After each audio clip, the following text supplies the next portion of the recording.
Hey guys, Zypra here, and today we're against Turbo. Once again, Shaman's going to be our target. And just quickly before we get into combat, I just want to say that this video is going to be a little bit different. I'm just going to do the commentary for this video, and then maybe the scope commentary one can follow after if that's the kind of setup you'd prefer, rather than having them both in the same video.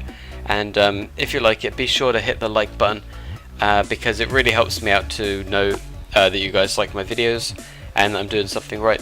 And if you want to see more, then be sure to subscribe and you'll find my videos super easy. So here we're going to go straight into combat on the Shaman, as we planned. I want to get a stun on the warrior because it would take him out of the game for about 3 seconds, but I couldn't get the stun on him and he actually almost heroic let me, so I just put him into stun there. I'm not going to try and go for the clone. I'm actually just going to jump to the Shaman and I'm going to start the Druid, and I'm just going to start using Incarn on him sort of straight away. What our plan is now is we decided to swap it onto the Druid to try and get sort of tree form as fast as we can. I couldn't get to him, so I went back on the Shaman as well. There was an in-cap on me, but I'm still just hitting onto the Shaman, trying to pump a ton of damage to him. He's already used his Shamanistic Rage as well, which means he's not really going to have that available. I went ahead, stunned the Druid, going to go for a clone there as well. The Shaman didn't have a shear and the warrior wasn't on me, so I was able to get that full. And still just sitting on the Shaman, wasn't really able to do a ton of damage while he was in the Cyclone, which is a real shame, but I couldn't really do anything about that. And just going to sit on the Shaman still, focus kick the Druid, but it's not really doing too much. Here I had to use my wall as well. I go ahead, I put the Druid in the full bash. Still we're not really able to put out any damage right now, which is the main issue that we have right now. It's not that we can't get off the CC, it's just that we can't really do any damage while the CC's there. So I get put into a life cocoon because they were doing a lot of damage to me. I went ahead, kicked the hex so that he couldn't hex my healer, and my hunter gets put, or doesn't get put into a cyclone, sorry, he kicked him on that.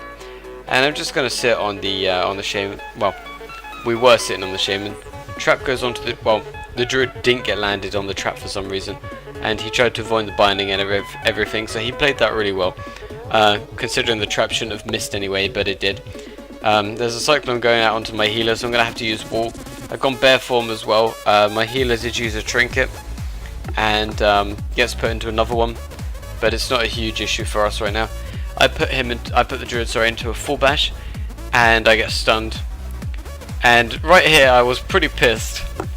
I was really mad at that. So gonna go ahead and just sort of jump around a little bit.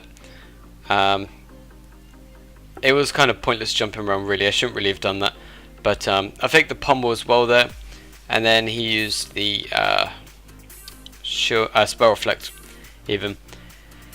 And we're just gonna hit on the Shaman still because he takes more damage. Well, he takes quite a bit of damage anyway from our experience.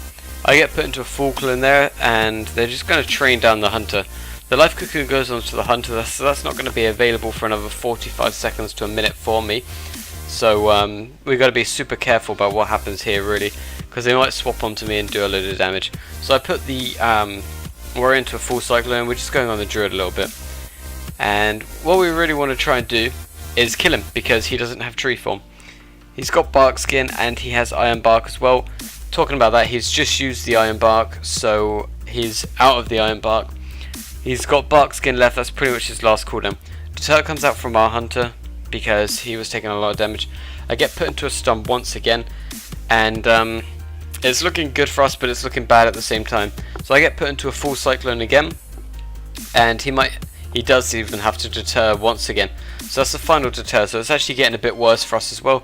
Grounding was down, but it's now gone, so I would be able to get a clone if I want to, but I'm just sitting on the Druid. I'm not really doing a lot. And bark skin is used, but I'm using my burst, and he just goes down. He was pretty much out of cooldowns. And bark skin, I mean, it could have saved him, but it was just at the stage where it wouldn't really have saved him because we had loads of damage. So thank you guys for watching this video. Be sure to like and subscribe if you liked it, and see you next time. Thanks for watching. As you can see, it casts Nature's Vigil, and then you could pop loads of different ones together, so you'd be able to use cast Nature's Vigil and then use almost type trinket then, and then you'd be able to use your trinket at the same time, and then you just use Nature's Vigil and then